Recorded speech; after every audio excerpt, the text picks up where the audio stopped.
अब देखो, जैसे बात करते हैं moment of inertia, moment of inertia तुम जैसे अभी तक पढ़े थे, मोमेंट ऑफ इनर्शिया का मतलब क्या होता था? जैसे कोई बॉडी अपने से रोटेशन को अपोज करता है, और इसका एक बेसिक फॉर्मूला याद है, I is equal to M R square.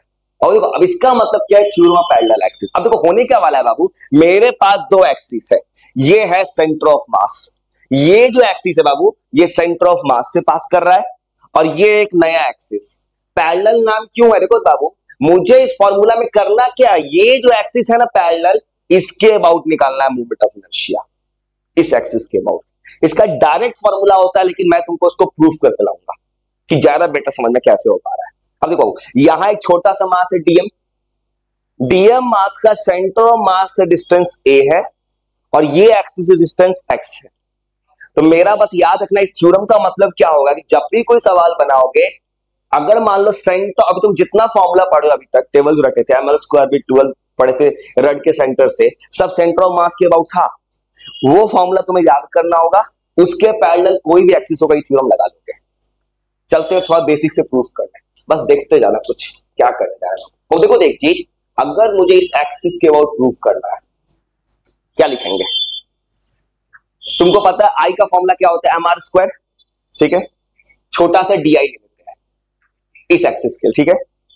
मास है डीएम, इंटीग्रेट करके कैपिटल एम बना देंगे, ठीक है बाबू। इस मास के इस एक्सिस से कितना डिस्टेंस है? नहीं देखो, एक्स प्लस ए, चलो एक्स प्लस ए का ऐसे लिख सकते हैं। चलो अब इसको तोड़ना चालू करते हैं, अब इसको तोड़ दे, और तो तुम तोड़ते चले, कुछ बोलते जाओ, क्या लिखते? देखो इसको इंटीग्रेट करोगे तो ये डायरेक्ट आई आ जाएगा, एक्सेस ये कितना आ जाएगा? देखो इसको बाबू तोड़ेंगे तो डीएम एक्स स्क्वायर आएगा, चलो फिर डीएम ए स्क्वायर, फिर कितना आएगा? देखो A square B square plus 2ab, अब कितना लिखोगे? प्लस डीएम 2xa, इतना आएगा। अब चलो, और देखो तो अगर इसको तोड़ने जाए, एक चीज ध्यान से देखना बाबू, डीएम और ए स्क्वायर सेंटर ऑफ मास का मोमेंट ऑफ इनर्शिया है, और उसको ऐसे लिख सकते हैं क्या? देखो तो x डीएम एक्स स्क्वायर, देखो x तो एक फिक्स डिस्टेंस है, एक्स स्क्वायर को बाहर कर दिए, डीएम का इंटीग्रेशन, x क्यों फिक्स डिस्टेंस है, मुझे पता है एक्सिस कितने दूरी पे है। चलो अब देखो, इधर देखो, इसको इंटीग्रेट करेंगे, a तो फिक्स डिस्टेंस है, चलो बाबू यहां पे a स्क्वायर बाहर, अंदर आ जाएगा डीएम, हो गया। अब देखो उसमें क्या होगा, 2a बाहर, ठीक है, अंदर क्या बचेगा बाबू? डीएम एक्स, ऐसे बचेगा। देखो यहां पे करोगे, देखो यहां पे जो डिस्टेंस है ये सेंटर ऑफ मास का भी डिस्टेंस आ जाएगा। अब देखो सीधा, अब देखो क्या करना है, ये डीएम मास ए डिस्टेंस पे है, इसको अगर तोड़ने को, ये तो तुम्हारा डायरेक्ट आ जाएगा एम एक्स स्क्वायर, और ये एम ए स्क्वायर को क्या लिख सकते हैं direct, centre of mass.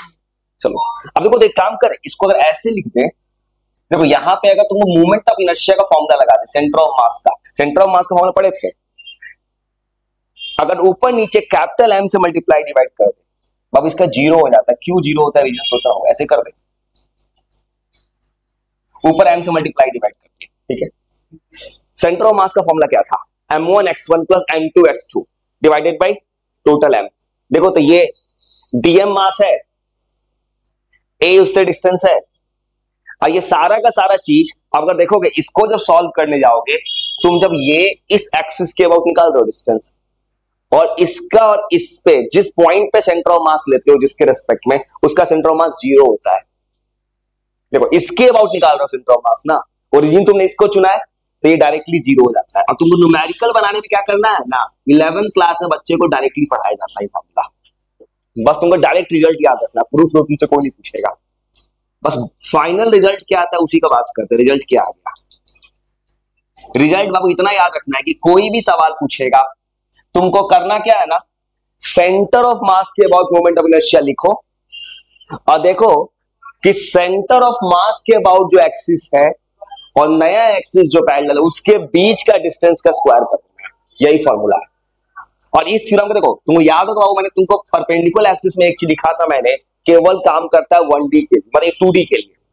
1D और 3D के लिए काम नहीं किया था, ये तीनों के लिए काम करता है। कैसे काम करता है इसी को बना के दिखा देते हैं, बस इसको आराम से लिख लो, इसका कुछ सवाल बना कर। याद करो, तुमको टेबल रटवाए थे टेंजेंट के अबाउट, तुम रटे थे mr² 3/2 mr² रिंग के, कैसे आया था आज जवाब दे देंगे।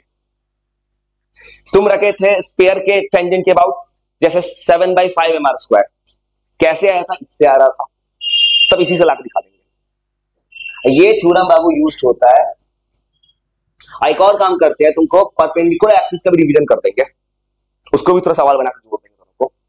ये यूज होता है 1D 2D 3D all bodies के लिए। और जैसे तुम्हारा रड के एंड पे कितना आता है ml²/3, कैसे आया था, इसी से लाके दिखा देंगे। इसे आराम से लिख लो, इसी से लाके दिखाते हैं थ्योरम कैसे यूज होगा।